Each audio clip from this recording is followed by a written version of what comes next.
For so long, I felt a quiet hum inside me, a gentle, persistent whisper. It was a feeling that there was something more to life, more to my life. I had achieved so much that the world told me should bring happiness. I had success. I had a platform. Yet in those quiet moments when the cameras were off and the applause faded, that whisper remained. It asked me, "Is this it? Is this all you're meant to be?" This wasn't a feeling of emptiness, not exactly. It was a feeling of untapped potential, a sense that the truest, most authentic version of myself was still waiting to be discovered, waiting to be set free and fully expressed. This feeling, this divine dissatisfaction, was the beginning of my true journey. It was the universe calling me to a higher purpose, a purpose beyond ratings and accolades. It was a call to go inward, to embark on the greatest adventure of all, the journey to self-actualization. My next step was to truly understand what well-being meant, for me. Not for the experts on my show, not for the authors of the books I was reading, but for me, Oprah Gail Winfrey.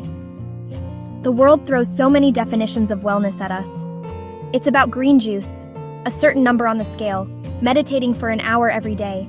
And while those things can be wonderful, I knew my well-being had to be a more holistic, a more personal, a more spiritual concept. It had to be a state of being that nourished my mind, my body, and most importantly, my spirit. It was about creating a life that felt good on the inside, not just one that looked good on the outside.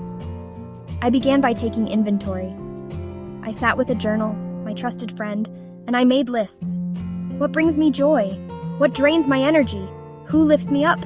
Who pulls me down? The answers were illuminating. Once I understood what well-being felt like for me, I knew I needed a map, a way to get from where I was to where I wanted to be. This is where setting clear, meaningful goals came into my life. But these weren't your typical New Year's resolutions. They weren't just about losing weight or earning more money. These goals had to come from my soul. They had to be an extension of my newfound understanding of well-being. I learned that a goal without intention is just a wish. I wanted to set intentions that would guide me toward my best self, that would help me live out the truth of who I was. The process I created was one of vision and intention. I would get very quiet and ask myself, what is the highest, grandest vision for my life? I didn't limit myself. I dreamed big. I saw the woman I wanted to become. Peaceful, joyful, purposeful, fully expressed. From that grand vision, I worked backward. Now, let me be clear. This journey was not a straight line. Oh no, there were storms, there were hurdles. There were days I wanted to give up and just turn on the TV and eat a bag of potato chips. The biggest challenge I faced was my own inner critic, that nagging voice of doubt that we all have. Who do you think you are? You can't do this. You're not good enough.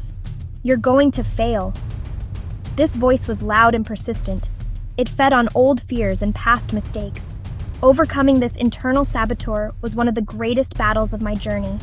I didn't fight it, I acknowledged it. I learned to see that voice for what it was. Fear. Just fear. It wasn't the truth. So I talked to it. I hear you. Thank you for trying to protect me. But I'm in charge now. I'm choosing a different path. I'm choosing faith over fear. As I navigated these challenges and stayed true to my intentions, something beautiful began to happen. I started to notice moments of profound self-discovery. I remember one day, I was walking through my garden, a feeling of pure, unadulterated joy washed over me for no particular reason at all. I felt completely at home in my own skin. My advice to you, if you are seeking your own path, start by getting quiet. Turn off the noise of the world. Hear the whisper of your own soul. Ask yourself the big questions. The journey to self-actualization is a love story, the story of falling in love with yourself.